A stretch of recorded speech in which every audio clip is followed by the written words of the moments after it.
കാലം തെറ്റിച്ചിറങ്ങിയ സിനിമ എന്ന വിശേഷണമാണ് ആട് ഒരു ഭീകരജീവിയാണെന്ന ചിത്രത്തിന് മലയാളികൾ നൽകിയത്. ലോക സിനിമയിൽ തന്നെ അത്യപൂർവമായ ഒരു ഫ്രാഞ്ചൈസി സീരീസായി ഇതിനെ പലരും കണക്കാക്കുന്നു. ചിത്രത്തിന്റെ വിജയവുമായി ബന്ധപ്പെട്ടുള്ള കഥയാണ് ആദ്യം പറയാനുള്ളത്. സാധാരണഗതിയിൽ വൻ വിജയമായ സിനിമകൾക്കായിരിക്കും പിൽക്കാലത്ത് സീക്വലുകളോ അല്ലെങ്കിൽ പ്രീക്വലുകളോ ഉണ്ടാവുക.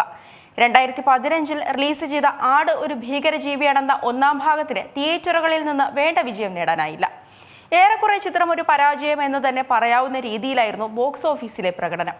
അറിയാവുന്ന പണി ചെയ്താൽ പോരെ എന്ന് മുഖത്ത് നോക്കി ചോദിച്ചവരുണ്ടെന്ന് സംവിധായകൻ മിഥുൻ മാനുവൽ തോമസ് തന്നെ പറഞ്ഞിട്ടുണ്ട്. OTT പ്ലാറ്റ്ഫോം ഒന്നും അത്ര പ്രാബല്യത്തിൽ വന്നിട്ടില്ലാത്ത അക്കാലത്ത് ഡിജിറ്റൽ മാധ്യമമായ DVD, CD പ്ലാറ്റ്ഫോമുകളിൽ റിലീസ് ചെയ്യപ്പെട്ടതോടെയാണ് സിനിമയുടെ തലവര മാറിയത്. റെക്കോർഡ് DVDകളാണ് ഫ്രൈഡേ ഫിലിം ഹൗസ് അന്ന് വിറ്റത്.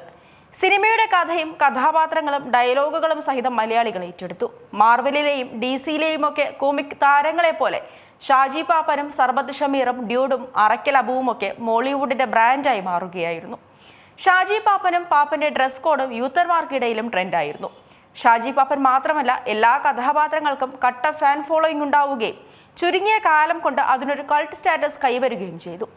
ഇതിന് പിന്നാലെയാണ് പ്രൊഡ്യൂസർ വിജയ് ബാബു 2017 ആട് 2 ഇറക്കുന്നത്.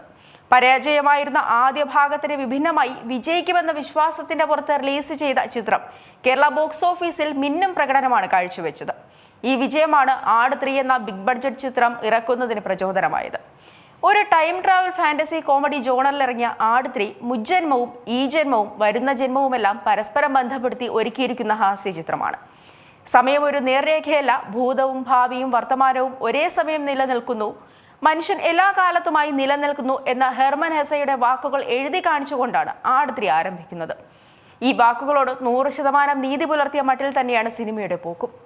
ദശകങ്ങൾക്കപ്പുറമുള്ള ടൈം ലൈനിൽ നിന്നുകൊണ്ട് കഥ പറയുകയും വർത്തമാനകാലത്തെ ഷാജി പാപ്പനിലും കൂട്ടറിലേക്കും എത്തിച്ച് പിന്നെ 1790 കാലഘട്ടവുമായി കൂട്ടിയിണക്കിയുമാണ് കഥ മുന്നോട്ടു പോകുന്നത്. ആദ്യ 2 ഭാഗങ്ങളിലെയും പ്രധാന കഥാപാത്രങ്ങൾക്ക് നൽകിയ ഗംഭീര ഇൻട്രോ ആയിരുന്നു ഹൈലൈറ്റ് എങ്കിൽ ഇവിടെയും പതിവ് തെറ്റിച്ചിട്ടില്ല. മാസ് ഇൻട്രോ തന്നെ 3-ാം ഭാഗത്തിനും കഥാപാത്രങ്ങൾക്ക് ലഭിച്ചു. മുജ്ജന്മത്തിലെ കഥാപാത്രങ്ങൾക്കും ഗംഭീര ഇൻട്രോ സോങ് ഉൾപ്പെടെ നൽകിയിട്ടുണ്ടെന്നതാണ് ഏറ്റവും രസകരമായ കാര്യം. പാപ്പൻ, അറക്കൽ അബു, സർബത്ത് ഷമീർ, സാത്താൻ സേവ്യർ, ഡ്യൂഡ് തുടങ്ങിയവരുടെ മുജ്ജന്മത്തിലെ കഥാപാത്രങ്ങൾക്കും നൽകിയിട്ടുള്ള സ്വാഗ് ഇൻട്രോ ആരാധകർ ഏറ്റെടുത്തു കഴിഞ്ഞു. ആദ്യ ഭാഗങ്ങളിൽ നീലക്കൊടുവേലിയും കമ്മട്ടവും തപ്പി പോയതുപോലെ 3-ാം ഭാഗത്തിലും എല്ലാവരും അന്വേഷിക്കുന്ന അപൂർവ വസ്തുവുണ്ട്. അതിന്റെ പ്രത്യേകത എന്തെന്നും പോയ കാലത്തിലും വരുന്ന കാലത്തിലുമുള്ളവർ എന്തിനത് തേടുന്നു എന്നതും ചിത്രത്തിന്റെ സസ്പെൻസാണ്. 3 ഭാഗത്തിലും പൊതുവായ പാപ്പന്റെ നടുവേദന പ്രേക്ഷകരെ പൊട്ടിച്ചിരിപ്പിച്ചപ്പോൾ എല്ലാത്തിനും തുടക്കം കുറിച്ച പിങ്കി ആടിനെ മിസ് ചെയ്യുന്നുവെന്ന് പലരും സമൂഹ മാധ്യമങ്ങളിൽ കുറിച്ചു.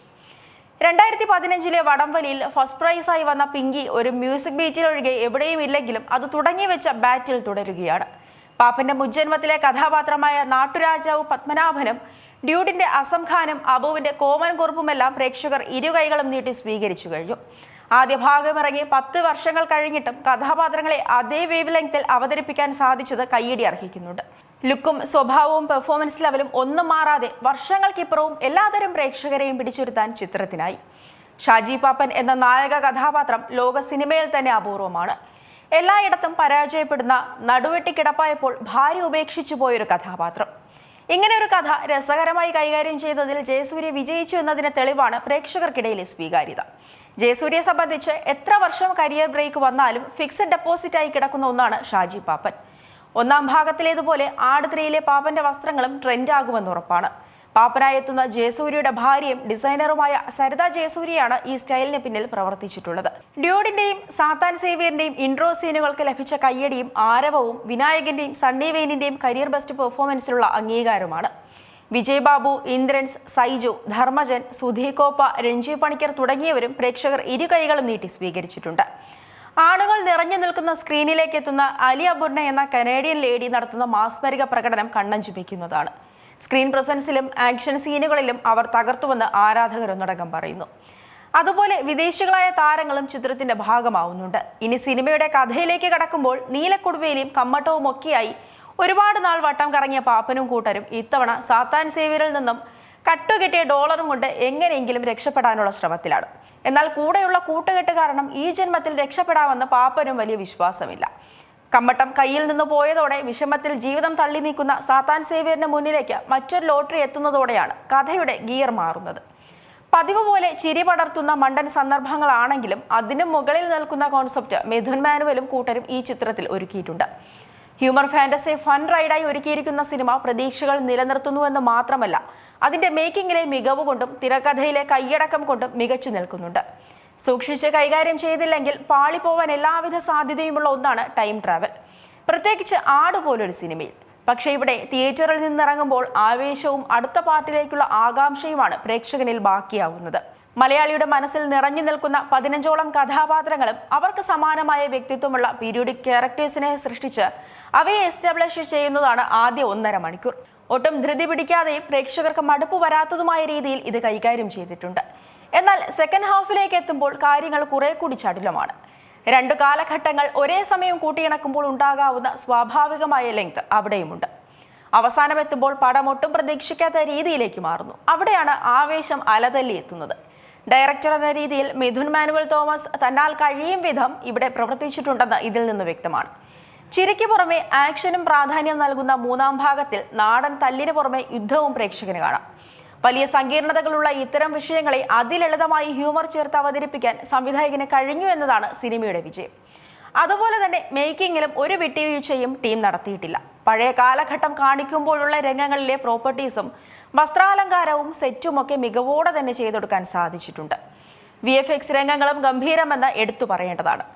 അസീസ് നാടോടിയുടെ നേതൃത്വത്തിലുള്ള സിനിമയുടെ പ്രൊഡക്ഷൻ ഡിസൈൻ ടീം പ്രത്യേകം അഭിനന്ദനം അർഹിക്കുന്നു. 2 കാലഘട്ടങ്ങളിലെയും രംഗങ്ങൾ അതിന്റെ രസം കളയാതെ ഒപ്പിയെടുക്കാൻ ഛായാഗ്രഹകൻ അഖിൽ ജോർജിനും കഴിഞ്ഞു. എഡിറ്റിംഗിൽ ലിജോ പോളിന്റെ കഴിവ് തെളിയിക്കുന്നതാണ് പീരിയോഡിക് സീനുകളും അവയുടെ സങ്കലനവും. ഒരു ഘട്ടത്തിലും ദാരിദ്ര്യം പിടിച്ചൊരു സിനിമയായി തോന്നിപ്പിക്കുന്ന ഒറ്റ സീനും എവിടെയുമില്ല. ആട് 1 2 മണിക്കൂറും ആട് 2 2 മണിക്കൂർ 30 മിനിറ്റുമാണ് ഉണ്ടായിരുന്നതെങ്കിൽ 3-ാം ഭാഗം 3 മണിക്കൂറിനടുത്തുണ്ട്. എന്തായാലും ആട് 3യുടെ 3-ാം ഭാഗത്തിന് ഒരു 2-ാം ഭാഗം കൂടെ ഉണ്ടാകുമെന്ന സൂചന നൽകിയാണ് ചിത്രം അവസാനിപ്പിച്ചിരിക്കുന്നത്. ഇനി ഈ ആട് സിനിമയ്ക്കൊപ്പം തിയേറ്ററുകളിലേക്ക് എത്തിയ ധുരന്ധർ സ്വന്തമാക്കിയ നേട്ടങ്ങളും ശ്രദ്ധേയമാണ്. ആദിത്യ ധർ സംവിധാനം ചെയ്ത രൺവീർ സിംഗ് നായകനായ ധുരന്ധർ ദി റിവെഞ്ച് എന്ന ചിത്രം ബോക്സ് ഓഫീസിൽ കത്തിക്കയറുകയാണ്. മാർച്ച് 19-നാണ് ചിത്രം റിലീസ് ചെയ്തത്. ഇതിന് പിന്നാലെ ആദ്യ ആഴ്ച പിന്നിടുമ്പോൾ ചിത്രം നേടിയ ആഗോള ഗ്രോസ് കളക്ഷനും കോടികളാണ്. ആദിത്യ ധറിന്റെ സംവിധാനത്തിൽ രൺവീർ സിംഗ് നായകനായ ധുരന്ധർ ദി റിവെഞ്ച് ബോക്സ് ഓഫീസിൽ കത്തിക്കയറുന്ന പ്രകടനം കാഴ്ചവെക്കുകയാണ്. ജിയോ സ്റ്റുഡിയോസും B62 സ്റ്റുഡിയോസും ചേർന്ന് നിർമ്മിച്ച ഈ ചിത്രം ആദ്യ വാരത്തിൽ തന്നെ എക്കാലത്തെയും ഇന്ത്യൻ ബ്ലോക്ക് ബസ്റ്റർ ചിത്രങ്ങളുടെ പട്ടികയിൽ ഇടം നേടി. മാർച്ച് 19-നാണ് ചിത്രം ലോകമെമ്പാടുമുള്ള തിയേറ്ററുകളിൽ റിലീസ് ചെയ്തത്. ഇതിന് പിന്നാലെ ആദ്യ ആഴ്ച പിന്നിടുമ്പോൾ ചിത്രം നേടിയ ആഗോള ഗ്രോസ് കളക്ഷൻ 769 കോടി രൂപയിലധികമാണ്. ഇന്ത്യൻ സിനിമയിലെ ബോക്സ് ഓഫീസ് ചരിത്രം തന്നെ മാറ്റിയെഴുതുകയാണ് ധുരന്ധർ 2. ആഗോള തലത്തിൽ തന്നെ അത്ഭുതപൂർവമായ നേട്ടമാണ് ചിത്രം കൈവരിച്ചിരിക്കുന്നത്. ഇന്ത്യക്കകത്തും പുറത്തും ഒരു ഇന്ത്യൻ ചിത്രം നേടുന്ന ഏറ്റവും ഉയർന്ന ആദ്യ വീക്കെൻഡ് കളക്ഷനാണ് ചിത്രം സ്വന്തമാക്കിയത്. അമ്പരപ്പിക്കുന്ന അഡ്വാൻസ് ബുക്കിംഗും പ്രീമിയർ ഷോ മുതൽ ലഭിച്ച ഗംഭീര പ്രേക്ഷക പ്രതികരണവും ചിത്രത്തെ ഇതിഹാസ സമാനമായ വിജയമാക്കിയാണ് മാറ്റുന്നത്. 213 കോടി രൂപയാണ് ചിത്രത്തിന്റെ വിദേശ കളക്ഷൻ. ഇന്ത്യയിൽ നിന്ന് മാത്രം 519.12 കോടി രൂപയാണ് ചിത്രം നേടിയിട്ടുള്ളത്. 541 കോടി രൂപയാണ് ഇന്ത്യയിലെ മാത്രം നെറ്റ് കളക്ഷൻ.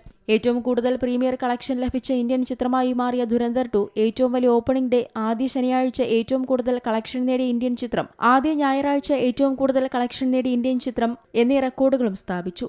ആഗോളതലത്തിൽ ഒരു ഇന്ത്യൻ ചിത്രം നേടുന്ന ഏറ്റവും വലിയ ആദ്യ വീക്കെൻഡ് കളക്ഷൻ സ്വന്തമാക്കിയ ചിത്രം ഇന്ന് ഇന്ത്യൻ സിനിമയുടെ നെറുകയിലാണ് എത്തിയിട്ടുള്ളത്. പ്രീമിയർ കളക്ഷൻ, ആദ്യ ദിന ഇന്ത്യ നെറ്റ് കളക്ഷൻ, വിദേശ ഗ്രോസ് എന്നിവ ചേർത്ത് ഓപ്പണിംഗ് ഡേയിൽ 197 കോടി രൂപയാണ് ചിത്രം സ്വന്തമാക്കിയത്. 2-ാം ദിനം നേടിയത് 129 കോടിയാണ്. 3-ാം ദിനം 175 കോടിയും 4-ാം ദിനം 177 കോടിയും ചിത്രം നേടി. എക്കാലത്തെയും ഉയർന്ന അഡ്വാൻസ് ബുക്കിംഗ്, ഏറ്റവും കൂടുതൽ പ്രീമിയർ ഗ്രോസ് നേടിയ ചിത്രം, എക്കാലത്തെയും ഉയർന്ന ആദ്യ വീക്കെൻഡ് ഗ്രോസ്, ഏറ്റവും വേഗത്തിൽ ഇന്ത്യയിൽ നിന്ന് മാത്രം 300 കോടി രൂപ നേടിയ ചിത്രം, ആദ്യ ശനിയാഴ്ച ഏറ്റവും കൂടുതൽ ടിക്കറ്റുകൾ വിറ്റ ചിത്രം, ബുക്ക് മൈ ഷോ വഴി മണിക്കൂറിൽ ഏറ്റവും കൂടുതൽ ടിക്കറ്റുകൾ വിറ്റ ചിത്രം എന്നീ റെക്കോർഡുകൾ ഡൊമസ്റ്റിക് മാർക്കറ്റിൽ സ്ഥാപിച്ച ധുരന്ധർ 2 വിദേശത്ത് സ്ഥാപിച്ചത് ഒരു ഇന്ത്യൻ സിനിമയ്ക്ക് ലഭിക്കുന്ന ഏറ്റവും ഉയർന്ന overseas weekend gross, Gulf release ഇല്ലാതെ ഏറ്റവും ഉയർന്ന ആദ്യ ദിന ഗ്രോസ്, ഒരു ഇന്ത്യൻ സിനിമയുടെ എക്കാലത്തെയും വലിയ ഓവർസീസ് കളക്ഷൻ നേടിയ ശനിയാഴ്ച എന്നീ റെക്കോർഡുകളാണ്. അതുകൂടാതെ പ്രധാന വിദേശ മാർക്കറ്റുകളിൽ ആഗോള ചിത്രങ്ങളിൽ 2-ാം സ്ഥാനവും 2-ാം നിര മാർക്കറ്റുകളിൽ 1-ാം സ്ഥാനവും ചിത്രം ആദ്യ വീക്കെൻഡിൽ ബോക്സ് ഓഫീസിൽ സ്വന്തമാക്കി. 2200 തിയേറ്ററുകളിലായി 3000 സ്ക്രീനുകളിൽ വിദേശത്തെത്തിയ ചിത്രം ഒരു ഇന്ത്യൻ സിനിമയ്ക്ക് ലഭിച്ച ഏറ്റവും വലിയ വിദേശ റിലീസ് എന്ന റെക്കോർഡും സ്വന്തമാക്കി. പ്രേക്ഷകരുടെ വമ്പൻ ഡിമാൻഡ് കാരണം Uruguay, Ukraine, Bulgaria, Romania, Chile, Mexico, Cyprus തുടങ്ങിയ പാരമ്പര്യേതര വിപണികളിൽ കൂടി റിലീസ് ചെയ്തിട്ടുണ്ട്. തന്റേതായ ശൈലി കൊണ്ട് മലയാള സിനിമയിൽ ഇരിപ്പിടം നേടിയെടുത്ത സംവിധായകനാണ് ലിജോ ജോസ് പെല്ലിശ്ശേരി. LJP എന്ന പേരിൽ ബ്രാൻഡായി മാറിയ ലിജോയുടെ ബോളിവുഡ് പ്രവേശനമാണ് ഇന്ന് സോഷ്യൽ മീഡിയയിലെ ചർച്ചാ വിഷയം. ദിൽകാശി എന്ന പേര് നൽകിയ ചിത്രത്തിന്റെ ഫസ്റ്റ് ലുക്ക് പോസ്റ്റർ പുറത്തിറക്കിയിരിക്കുകയാണിപ്പോൾ അണിയറ പ്രവർത്തകർ. വ്യത്യസ്ത വിഷയങ്ങളും കഥാപാത്രങ്ങളും പ്രേക്ഷകർക്ക് സമ്മാനിച്ച മലയാള സിനിമാ മേഖലയിൽ തന്റേതായ വ്യക്തിമുദ്ര പതിപ്പിച്ച സംവിധായകനാണ് ലിജോ ജോസ് പെല്ലിശ്ശേരി. ഓരോ സിനിമയും പ്രേക്ഷകർക്ക് വ്യത്യസ്ത അനുഭവമാക്കി മാറ്റുന്നതിൽ ലിജോ എന്നും പ്രത്യേക ശ്രദ്ധ ചെലുത്തിയിരുന്നു. LJP എന്ന പേരിൽ ബ്രാൻഡായി മാറിയ ലിജോയുടെ പുതിയ ചിത്രത്തെക്കുറിച്ചുള്ള വാർത്തകളാണ് ഇന്ന് സോഷ്യൽ മീഡിയയിലെ ചർച്ചാ വിഷയം. മലൈക്കോട്ടെ വാലിബൻ എന്ന ചിത്രത്തിന്റെ പരാജയത്തിനു ശേഷം മലയാളത്തിൽ നിന്ന് വിട്ടുനിൽക്കുകയാണ് ലിജോ. മാത്രമല്ല, ഈ ചിത്രം വലിയ രീതിയിൽ വിമർശിക്കപ്പെടുകയും ചെയ്തിരുന്നു. ഇതിന് പിന്നാലെ ബോളിവുഡിലാണ് ലിജോ ശ്രദ്ധ നൽകുന്നതെന്ന തരത്തിൽ വാർത്തകൾ എത്തിയിരുന്നു. ഇപ്പോഴത്തെ ലിജോ ജോസ് പെല്ലിശ്ശേരി സംവിധാനം ചെയ്യാനൊരുങ്ങുന്ന ബോളിവുഡ് സിനിമയുടെ ഫസ്റ്റ് ലുക്ക് പോസ്റ്റർ പുറത്തിറക്കിയിരിക്കുകയാണ് അണിയറ പ്രവർത്തകർ. ദിൽകാശി എന്നാണ് ചിത്രത്തിന്റെ പേര്. വിഖ്യാത നിർമ്മാതാവും സംവിധായകനുമായ ഹൻസൽ മെഹ്ത ഒരുക്കുന്ന സിനിമയിലൂടെയാണ് ലിജോയുടെ ബോളിവുഡ് എൻട്രി. AR റഹ്മാനാണ് ചിത്രത്തിൽ സംഗീതമൊരുക്കുന്നത്. മെഹ്തയുടെ ട്രൂ സ്റ്റോറി ഫിലിംസും ലിജോയുടെ ആമേൻ മൂവി മൊണാസ്ട്രിയും ചേർന്നാണ് സിനിമ നിർമ്മിക്കുന്നത്. റൊമാന്റിക് ഡ്രാമയായാണ് ദിൽകാശി ഒരുങ്ങുന്നതെന്ന് പുറത്തുവന്ന പോസ്റ്ററുകൾ സൂചിപ്പിക്കുന്നു. അഭയ് വർമ്മ, സഹൻ കപൂർ എന്നിവരാണ് ചിത്രത്തിൽ കേന്ദ്ര കഥാപാത്രങ്ങളെ അവതരിപ്പിച്ചിരിക്കുന്നത്. ബോളിവുഡിലും ഇനി LJP ബ്രില്യൻസ് കാണാനാകുമെന്നാണ് ആരാധകർ അഭിപ്രായപ്പെടുന്നത്. ഇതുവരെ ചെയ്തതിൽ വെച്ച് ലിജോയുടെ വ്യത്യസ്തമായ സിനിമയാകും ദിൽകാശിയെന്ന് പലരും അഭിപ്രായപ്പെടുന്നുണ്ട്. ആമസോൺ പ്രൈമിന്റെ ഈ വർഷത്തെ പ്രൊജക്ടുകൾ റിവീൽ ചെയ്ത ഇവന്റിലായിരുന്നു ദിൽകാശിയുടെ ഫസ്റ്റ് ലുക്ക് പുറത്തുവിട്ടത്. സ്കാം 1992 എന്ന ഹിറ്റ് സീരീസ് സ്ക്രിപ്റ്റ് ഒരുക്കിയ കരൺ വ്യാസ് ലിജോയോടൊപ്പം ചേരുമ്പോൾ പ്രതീക്ഷകളേറെയാണ്. ലിജോയുടെ സന്തത സഹചാരിയായ ഗിരീഷ് ഗംഗാധരൻ തന്നെയാണ് ദിൽകാശിയുടെ ഛായാഗ്രഹണം നിർവഹിക്കുന്നത്. ഈ വർഷം ജൂലൈയിൽ ചിത്രം തിയേറ്ററുകളിലേക്ക് എത്തുമെന്നാണ് സൂചനകൾ. അതേസമയം ലിജോ ഇനി ബോളിവുഡിൽ തന്നെ തുടരുമോ അതോ മലയാളത്തിലേക്ക് തിരിച്ചു വരുമോ എന്ന ചർച്ചകളും സജീവമാണ്. നോർത്ത് അമേരിക്കൻ ഡിസ്ട്രിബ്യൂട്ടർമാരായ അച്ചായൻ ഫിലിം ഹൗസ് ട്രൂത്ത് ഗ്ലോബൽ ഫിലിംസിനെതിരെ രംഗത്തെത്തിയിട്ടുണ്ട്. ബസൂക്കയുടെ വിതരണാവകാശം ട്രൂത്ത് ഗ്ലോബലിൽ നിന്ന് തങ്ങൾ വാങ്ങിയിരുന്നുവെന്നും എന്നാൽ റിലീസിന് ശേഷമുണ്ടായ നഷ്ടം വരും ചിത്രങ്ങളിലൂടെ പരിഹരിക്കാമെന്ന വാഗ്ദാനം പാലിക്കപ്പെട്ടില്ലെന്നുമാണ് ഉയരുന്ന ആരോപണം. മലയാള സിനിമകളുടെ ഓവർസീസിലെ പ്രമുഖ വിതരണക്കാരായ ട്രൂത്ത് ഗ്ലോബൽ ഫിലിംസിനെതിരെ രംഗത്തെത്തിയിരിക്കുകയാണ് നോർത്ത് അമേരിക്കൻ ഡിസ്ട്രിബ്യൂട്ടർമാരായ അച്ചായൻസ് ഫിലിം ഹൗസ്. മമ്മൂട്ടി നായകനായ ബസൂക്ക എന്ന ചിത്രത്തിന്റെ നോർത്ത് അമേരിക്കൻ വിതരണാവകാശം ട്രൂത്ത് ഗ്ലോബൽ ഫിലിംസിൽ നിന്ന് തങ്ങൾ വാങ്ങിയിരുന്നെന്നും എന്നാൽ റിലീസിന് ശേഷം തങ്ങൾക്ക് സംഭവിച്ച വലിയ നഷ്ടം വരും ചിത്രങ്ങളിലൂടെ പരിഹരിക്കാമെന്ന വാഗ്ദാനം ഇതുവരെ പാലിക്കപ്പെട്ടിട്ടില്ലെന്നുമാണ് അച്ചായൻ ഫിലിം ഹൗസിന്റെ ആരോപണം. വിഷയത്തിൽ ട്രൂത്ത് ഗ്ലോബൽ ഫിലിംസിനെതിരെ നടപടിക്കൊരുങ്ങുകയാണ് Achayans film house. Minimum guarantee പ്രകാരം വലിയ തുകയ്ക്കാണ് ട്രൂത്ത് ഗ്ലോബൽ ഫിലിംസിൽ നിന്നും ബസൂക്കയുടെ north American distributions rights Achayan film house വാങ്ങിയതെന്നാണ് അവകാശവാദം. എന്നാൽ ചിത്രത്തിന്റെ ബോക്സ് ഓഫീസ് പ്രകടനം മോശമാവുന്ന പക്ഷം തങ്ങളുടെ വരാനിരിക്കുന്ന ചിത്രമായ കളങ്കാവലിന്റെ വിതരണാവകാശത്തിന്റെ ഡീലിൽ നഷ്ടം നികത്താമെന്ന് കരാറിൽ ഉറപ്പു നൽകിയിരുന്നു. തുടർന്ന് ബസൂക്ക നോർത്ത് അമേരിക്കൻ മാർക്കറ്റിൽ വലിയ സാമ്പത്തിക നഷ്ടമാണ് സമ്മാനിച്ചതെന്നും അവർ വ്യക്തമാക്കുന്നു. ഇക്കാര്യം അറിയിച്ചപ്പോൾ കളങ്കാവലിന്റെ റൈറ്റ്സ് വരുമ്പോൾ നഷ്ടം പരിഹരിക്കാമെന്നായിരുന്നു ട്രൂത്ത് ഗ്ലോബൽ ഫിലിംസ് നൽകിയ ഉറപ്പ്. എന്നാൽ കളങ്കാവൽ റിലീസായ സമയത്ത് ചിത്രത്തിന്റെ റൈറ്റ്സ് തങ്ങൾക്കല്ലെന്ന് ട്രൂത്ത് ഗ്ലോബൽ അറിയിക്കുകയായിരുന്നുവെന്നും അച്ചായൻ ഫിലിം ഹൗസ് പറയുന്നു. വരാനിരിക്കുന്ന മറ്റൊരു ചിത്രത്തിലൂടെ നഷ്ടം പരിഹരിക്കാമെന്നും പറഞ്ഞു. എന്നാൽ ഒരു വർഷത്തിനിപ്പുറവും ആ വാഗ്ദാനം പാലിക്കപ്പെട്ടില്ലെന്നാണ് പരാതി. മാത്രമല്ല, തങ്ങളുടെ കോളുകൾക്കോ മെസ്സേജുകൾക്കോ പ്രതികരണമില്ലെന്നും താൻ ഒരു ഇടനിലക്കാരൻ മാത്രമാണെന്നും നൽകിയ പണം മമ്മൂട്ടി ഇതിനകം കൈപ്പറ്റിയെന്നുമാണ് ട്രൂത്ത് ഗ്ലോബൽ ഫിലിംസിന്റെ സമദ് ട്രൂത്ത് തങ്ങളോട് പറഞ്ഞതെന്നും ആരോപണത്തിൽ പറയുന്നു. നഷ്ടം സംഭവിച്ചാൽ പരസ്പരമുള്ള കൊടുക്കൽ വാങ്ങലുകളിലൂടെ പരിഹരിക്കുന്നതാണ് സിനിമാ മേഖലയിലെ നടപ്പുരീതിയെന്നും അതൊന്നും ഇവിടെ ഉണ്ടായില്ലെന്നും പരാതിയുണ്ട്. ടൊവിനോ തോമസ് നായകനായ പള്ളിച്ചട്ടമ്പി എന്ന സിനിമയുടെ നിർമ്മാതാക്കൾക്കെതിരെ ഹൈക്കോടതിയിൽ ഹർജി. കോടികൾ കടം വാങ്ങി വഞ്ചിച്ചെന്നാണ് നിർമ്മാതാക്കളായ നൌഫൽ അഹമ്മദ്, ബ്രിജീഷ് മുഹമ്മദ് എന്നിവർക്കെതിരെ പരാതി ഉയർന്നിരിക്കുന്നത്. ടൊവിനോ തോമസ് നായകനായ പള്ളിച്ചട്ടമ്പി എന്ന സിനിമയുടെ നിർമ്മാതാക്കൾക്കെതിരെ സാമ്പത്തിക തട്ടിപ്പിൽ ഹൈക്കോടതിയിൽ ഹർജി നൽകിയിരിക്കുകയാണ് ദുബായ് വ്യവസായി സുനിൽ അഗർവാൾ. കോടികൾ കടം വാങ്ങി വഞ്ചിച്ചെന്നാണ് നിർമ്മാതാക്കളായ നൌഫൽ അഹമ്മദ്, ബ്രിജീഷ് മുഹമ്മദ് എന്നിവർക്കെതിരെ ഉയർന്നിരിക്കുന്ന പരാതി. പരാതിയിൽ ദുബായിൽ അറസ്റ്റ് വാറന്റ് നിലനിൽക്കുന്നുണ്ടെന്നും വ്യാജ പാസ്പോർട്ടിലാണ് ഇരുവരും ഇന്ത്യയിലേക്ക് കടന്നതെന്നും ഹർജിക്കാരൻ ആരോപിക്കുന്നു. പ്രതികൾക്കെതിരെ കള്ളപ്പണം തടയൽ നിയമപ്രകാരം കേസെടുക്കാൻ കേന്ദ്ര ഏജൻസികൾക്ക് നിർദ്ദേശം നൽകണമെന്നും ഹർജിയിലുണ്ട്. ഹർജി തീർപ്പാക്കുന്നതുവരെ പള്ളിച്ചട്ടമ്പി സിനിമയുടെ റിലീസ് തടയണമെന്നും ആവശ്യമുണ്ട്. നൌഫൽ അഹമ്മദിനും ബ്രിജീഷ് മുഹമ്മദിനും നോട്ടീസ് അയച്ചിട്ടുണ്ട് ഹൈക്കോടതി. ഹർജി തിങ്കളാഴ്ച പരിഗണിക്കും. ടൊവിനോ തോമസിനെ നായകനാക്കി ഡിജോ ജോസ് ആന്റണി സംവിധാനം ചെയ്യുന്ന ചിത്രമാണ് പള്ളിച്ചട്ടമ്പി. പീരിയഡ് ഡ്രാമ ത്രില്ലറായി ഒരുങ്ങുന്ന ചിത്രത്തിൽ കയാതു ലോഹറാണ് നായികയായി എത്തുന്നത്. വേൾഡ് വൈഡ് ഫിലിംസിന്റെ ബാനറിൽ നൌഫൽ, ബ്രിജീഷ് എന്നിവർക്കൊപ്പം ZQ ബ്രോസ് എന്റർടൈൻമെന്റ്സ് എന്ന ബാനറിൽ ചാണുക്യ, ചൈതന്യ, ചരൺ എന്നിവർ ചേർന്നാണ് ചിത്രത്തിന്റെ നിർമ്മാണം. ഏപ്രിൽ 10 ലോകമെമ്പാടുമുള്ള തിയേറ്ററുകളിൽ 5 ഭാഷകളിലായി റിലീസ് ചെയ്യാൻ തയ്യാറെടുക്കുകയാണ് ചിത്രം. ടൊവിനോയ്ക്കൊപ്പം വിജയരാഘവൻ, സുധീർ കരമന, ബാബുരാജ്, വിനോദ് കെടാമംഗലം, പ്രശാന്ത് അലക്സ് തുടങ്ങി നിരവധി പ്രമുഖ താരങ്ങളും ചിത്രത്തിൽ അണിനിരക്കുന്നു. സംവിധായകൻ സനോജ് മിശ്രയ്ക്കെതിരെ ഗുരുതര ആരോപണങ്ങളുമായി രംഗത്തെത്തിയിരിക്കുകയാണ് കുംഭമേളയിലെ വൈറൽ താരം മൊണാലിസ ഭോസ്ലെ. സിനിമാ സെറ്റിൽ വെച്ച് സനോജ് മിശ്ര തന്നോട് വളരെ മോശമായി പെരുമാറിയെന്നാണ് ഉയർന്നിട്ടുള്ള പരാതി. സംവിധായകൻ സനോജ് മിശ്രയ്ക്കെതിരെ ഗുരുതര ആരോപണങ്ങൾ ഉന്നയിച്ചുകൊണ്ടാണ് കുംഭമേളയിലെ വൈറൽ താരം മൊണാലിസ ഭോസ്ലെ രംഗത്തെത്തിയിരിക്കുന്നത്. സിനിമാ സെറ്റിൽ വെച്ച് സനോജ് മിശ്ര തന്നോട് വളരെ മോശമായി പലതവണ പെരുമാറിയിട്ടുണ്ടെന്നും അക്കാര്യം വീട്ടുകാരോട് പറഞ്ഞപ്പോൾ സഹായം ലഭിച്ചില്ലെന്നുമാണ് വാർത്താ സമ്മേളനത്തിൽ മൊണാലിസ ആരോപിച്ചത്.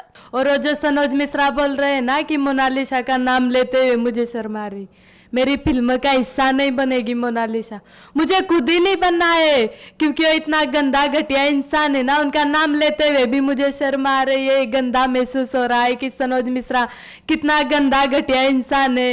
सनोज मिश्रा इतना गंदा है ना, लड़कियों को फिल्मों के नाम से छोटी छोटी लड़कियों को छेड़छाड़ी करता है. और ऐसे नहीं, मैं आपको ये फिल्म दूंगा, ये करूँगा, फिल्म का नाम है और गलत काम है सनोज मिश्रा का. അടുത്തിടെ ഫർമാൻ എന്നയാളുമായുള്ള മൊണാലിസയുടെ വിവാഹം നടക്കുകയും പിന്നീട് വലിയ വിവാദങ്ങൾ സൃഷ്ടിക്കുകയും ചെയ്തിരുന്നു. ലവ് ജിഹാദ് ആണെന്നുള്ള ആരോപണമാണ് മൊണാലിസയുടെ കുടുംബം ഉന്നയിച്ചത്.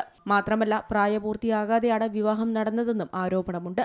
കുംഭമേളയിൽ വെച്ച് വൈറലായതിനു പിന്നാലെയാണ് മൊണാലിസയ്ക്ക് സനോജ് മിശ്ര തന്റെ സിനിമയിൽ നായികാവേഷം നൽകിയത്. എന്നാൽ വിവാഹത്തിന് പിന്നാലെ മൊണാലിസയ്ക്കെതിരെ സനോജ് മിശ്ര രംഗത്ത് വന്നു. താൻ 42 ലക്ഷം രൂപ ചെലവാക്കിയാണ് മൊണാലിസയെ അഭിനയം പഠിപ്പിച്ചതെന്നും മൊണാലിസ ഇപ്പോൾ തന്നെ ചതിച്ചുവെന്നും ഇനി തന്റെ ചിത്രത്തിൽ അഭിനയിപ്പിക്കില്ലെന്നും സനോജ് മിശ്ര പറഞ്ഞിരുന്നു. സനോജ് മിശ്രയുടെ സിനിമയിൽ നിന്ന് താൻ സ്വയം പിന്മാറുകയാണെന്നും അയാൾ തന്നോട് മോശമായാണ് പെരുമാറുന്നതെന്നും മൊണാലിസ ആരോപിച്ചു.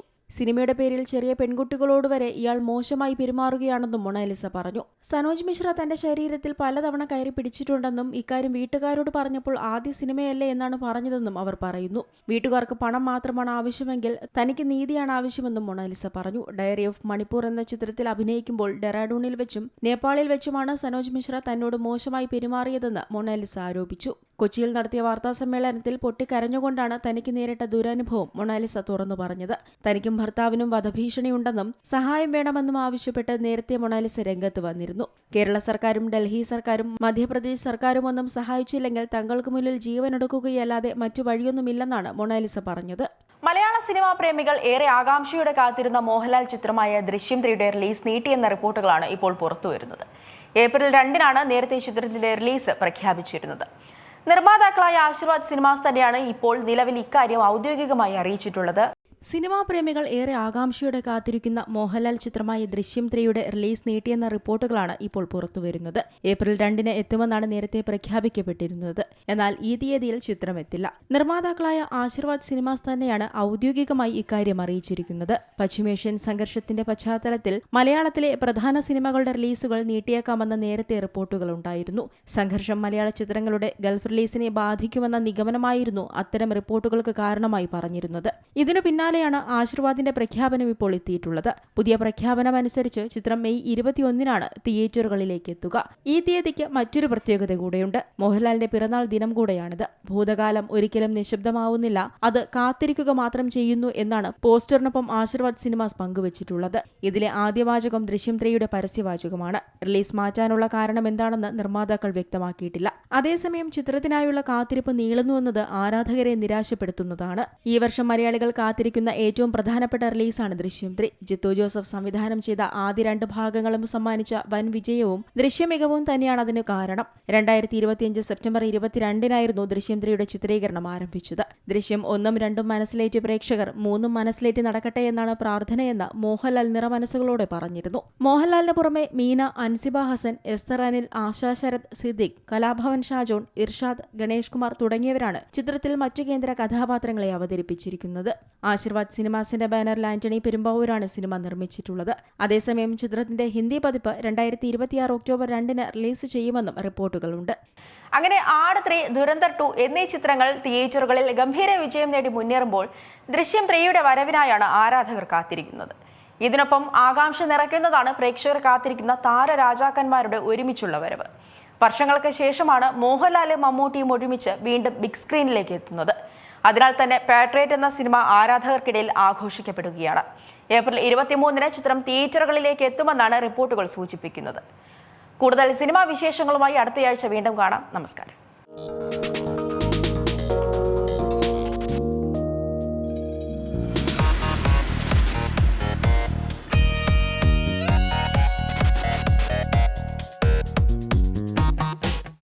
ഏറ്റവും പുതിയ വാർത്തകളും വിശേഷങ്ങളും വിരൽ തുമ്പിലറിയാൻ സീ മലയാളം ന്യൂസ് എല്ലാ ഡിജിറ്റൽ പ്ലാറ്റ്ഫോമുകളിലും ലഭ്യം.